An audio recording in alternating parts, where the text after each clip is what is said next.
வாசிங்க.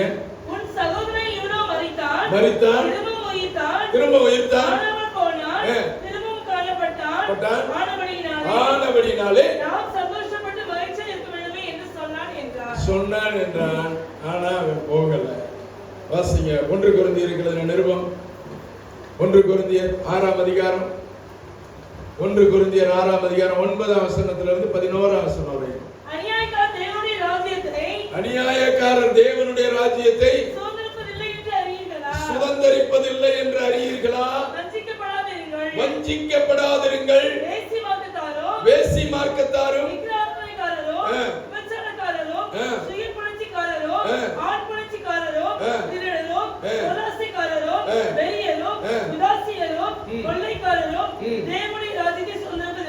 சுதந்தரிப்பதில்லை.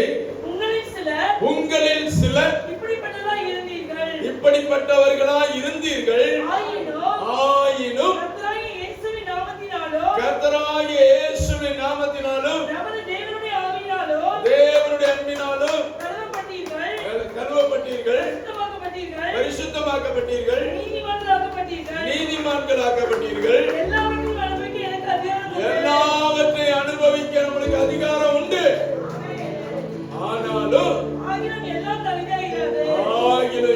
தகுதியாயிராது. நம்மளுக்குன்னு ஒரு பிரின்சிபல் இருக்கு, நம்மளுக்குன்னு ஒரு கட்டுப்பாடு இருக்கு, நம்மளுக்குன்னு ஒரு சாட்சி இருக்கு, நம்மளுக்கான ஒரு வாழ்க்கை இருக்கு. நான் எல்லாரையும் போல வாழுவேன், வாழ முடியாது. எல்லாரையும் போல ஊர் சுத்துவேன், சுத்த முடியாது. எல்லாரையும் போல பேசுவேன், பேச முடியாது. எல்லாரையும் போல ட்ரெஸ் பண்ணுவேன், பண்ண முடியாது. ஏன்னா நீ பெரிய வீட்டுக்கு சொந்தக்காரன், நீ பெரிய வீட்டுக்கு சொந்தக்காரன். மாளிகை முழுவதும் உன்னால் தான் அலங்கரிக்கப்பட்டு இருக்கிறது. கிறிஸ்துவனுடைய ராஜ்யம் உன்னால் அலங்கரிக்கப்பட்டு இருக்கிறது. நீ தேவனுடைய மாளிகையும் பண்ணையுமா இருக்கிற. கர்த்தருடைய அதற்காகத்தான் அழைத்திருக்கிறார். மேன்மையாக வைப்பார். எனக்கு அருமையான கர்த்தருடைய பிள்ளையே, தகப்பனுடைய இருதயத்தை புரிந்துக்க. அந்த வீட்டுக்கு நீ அலங்காரமான பொருளாயிரு, உதாசீனப்படுத்தாத. தேவன் உண்மையிலே அன்பாகவே இருக்கிறார். எல்லாரும் எழுப்பி நின்று ஆண்டவருடைய சொல்லுங்கள்.